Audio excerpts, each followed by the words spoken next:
नमस्कार दोस्तों, इस वीडियो में हम डिस्कस करेंगे एरिस्टोटल की थ्योरी ऑफ लॉ के बारे में।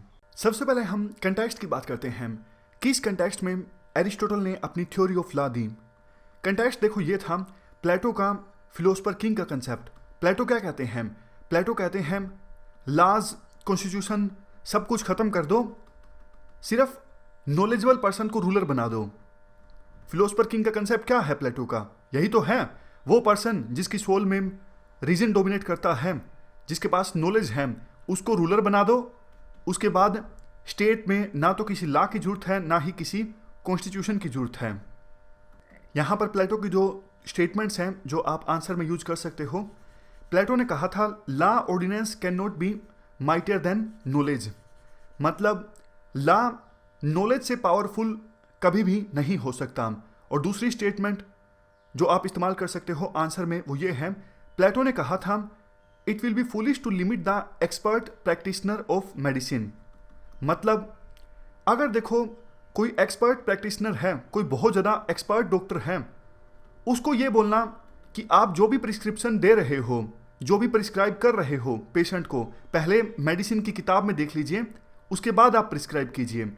प्लेटो के अनुसार ये मूर्खता है, क्योंकि डॉक्टर अपने आप में एक्सपर्ट है तो उसे मेडिसिन की किताब देखने की क्या जरूरत। अच्छा आप बताइए, समझाने के लिए मैं आपको एक एग्जांपल देता हूँ। मान लीजिए हमारे देश में कोई बहुत ज़्यादा फेमस वकील या फिर बहुत ज़्यादा फेमस कोई जज है, जिसको संविधान की सारी नॉलेज है, ना सिर्फ इंडिया के संविधान की बल्कि दूसरे देशों के संविधानों की भी नॉलेज है और एक्स्ट्रा नॉलेज भी बहुत ज़्यादा है। क्या आप चाहेंगे हमारे देश के संविधान को ख़त्म कर दिया जाए और उस पर्सन को जिसको ये सारी नॉलेज है, ना सिर्फ हमारे संविधान की बल्कि दूसरे देशों की संविधानों की और एक्स्ट्रा नॉलेज भी, उस पर्सन को हमारे देश का रूलर बना दिया जाए? क्या आप चाहोगे ऐसा हो जाए? निश्चित रूप से आप ऐसा नहीं चाहोगे। आपका तर्क ये होगा, एक पर्सन को चाहे वो कितना ही नॉलेजेबल हो, कितना ही एथिकल हो, उसके अंदर कितना ही रीजन डोमिनेट करता हो, एक पर्सन को इतनी ज़्यादा पावर देना ठीक नहीं है। आप ये भी कहोगे संविधान को बनाया गया है बहुत सारे लोगों की कलेक्टिव विजडम की सहायता से। याद कीजिए कॉन्स्टिट्यूट असेंबली में कितनी ज़्यादा डिबेट्स हुई थी, हमारे संविधान निर्माताओं ने कितने सारे कॉन्स्टिट्यूशंस, दूसरे देशों के कॉन्स्टिट्यूशंस को पढ़ा था, तब जाके उन्होंने हमारा संविधान बनाया। आप ये भी बोलोगे संविधान और जो लॉज हैं वो टाइम टेस्टेड इंस्टीट्यूशन हैं, सदियों से चले आ रहे हैं और ना जाने कितने लोगों की विजडम अटैच्ड है जो फिलहाल हमारे देश में कानून है या फिर संविधान है। मैं आपको एग्जांपल देता हूँ। देखो ब्रिटिशर्स जब हमारे देश में रूल कर रहे थे, उस समय एजुकेशन से संबंधित किस प्रकार का कानून आया? वुड्स डिस्पैच आया, बाद में हंटर कमीशन आया, लॉर्ड कर्जन के दौरान भी यूनिवर्सिटीज़ एक्ट आया था। धीरे धीरे करके एजुकेशन से संबंधित जो लॉज हैं वो इवोल्व हो रहे हैं। अंत में जाके 2009 में आया राइट टू एजुकेशन एक्ट। तो देखो ऐसा नहीं, राइट टू एजुकेशन एक्ट जो है वो वैसे ही आ गया, हवा में आ गया। आज़ादी से पहले भी एजुकेशन से संबंधित जो कानून थे वो धीरे धीरे इवोल्व करते गए, इवोल्व करते गए, इवोल्व करते गए और अंत में 2009 में आया राइट टू एजुकेशन एक्ट, यानी फ्री कंपल्सरी एजुकेशन। कहने का एसेंस क्या हुआ? एजुकेशन से संबंधित जो 2009 का कानून है, उस कानून में न जाने कितने पर्सन्स की विजडम जुड़ी है। एरिस्टोटल ने देखो यही सब बातें बोली। एरिस्टोटल ने अपनी थ्योरी ऑफ लॉ दी प्लेटो के फिलोसफर किंग के कंसेप्ट को क्रिटिसाइज करते हुए। प्लेटो की तरफ से कहा गया law is a reason without passion. इस स्टेटमेंट को ध्यान से समझिएगा। एरिस्टोटल की तरफ से कहा गया law is reason without passion. Plato की तरफ से क्या कहा गया? जिसके सोल में रीजन डोमिनेट कर रहा है उसे रूलर बना दिया जाए। प्लेटो को, एरिस्टोटल का कहना था लॉ एक प्रकार से रीजन ही है। जो काम लॉ का है वही रीजन का है। लॉ भी जनता को बताता है क्या करना चाहिए, क्या नहीं करना चाहिए, क्या गलत है, क्या सही है। उसी प्रकार से रीजन भी लोगों को बताता है क्या करना चाहिए, क्या नहीं करना चाहिए। बस फर्क इतना है, रीजन प्रेजेंट होता है सोल में, आत्मा में, और लॉ प्रेजेंट होता है बुक में।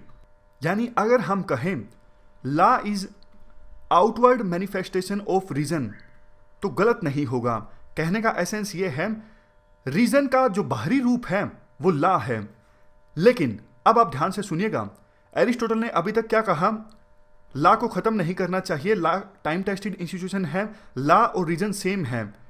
लेकिन एरिस्टोटल की तरफ से एक इंपॉर्टेंट बात यह बोली गई, ला का एक एडवांटेज भी है रीजन के ऊपर।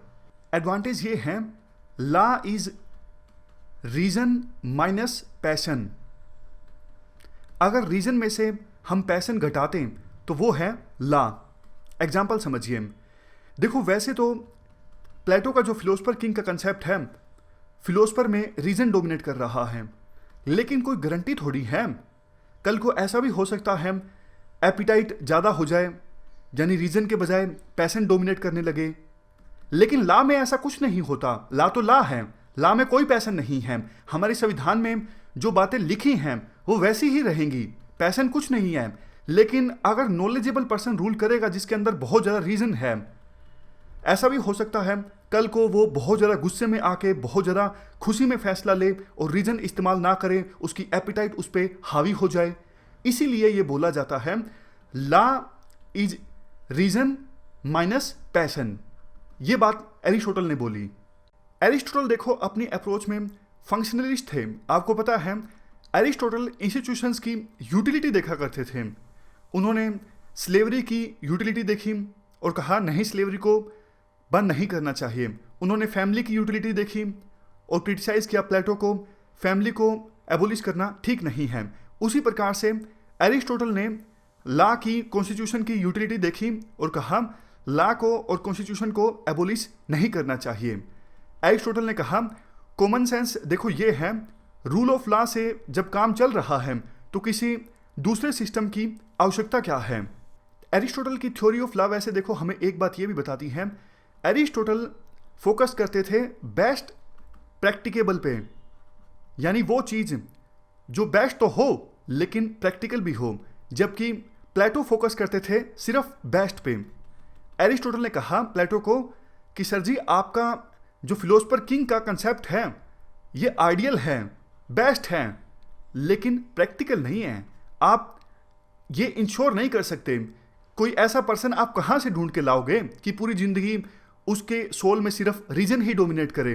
ह्यूमन बीइंग का नेचर ऐसा होता नहीं है, ये यूटोपिया है, प्रैक्टिकली ऐसा नहीं होता है। लास्ट में कंक्लूजन में कहा जा सकता है प्लेटो ने भी अपने आगे वाली बुक में जिसका नाम था द लॉज, इस बात को माना फिलोसफर किंग का जो कंसेप्ट है वो यूटोपिया है। प्लेटो ने अपनी द लॉज बुक में रूल ऑफ लॉ की इंपॉर्टेंस को भी माना।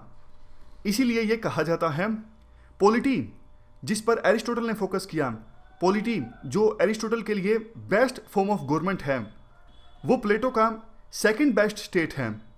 तो इस प्रकार से हमने डिस्कस की एरिस्टोटल की थ्योरी ऑफ लॉ।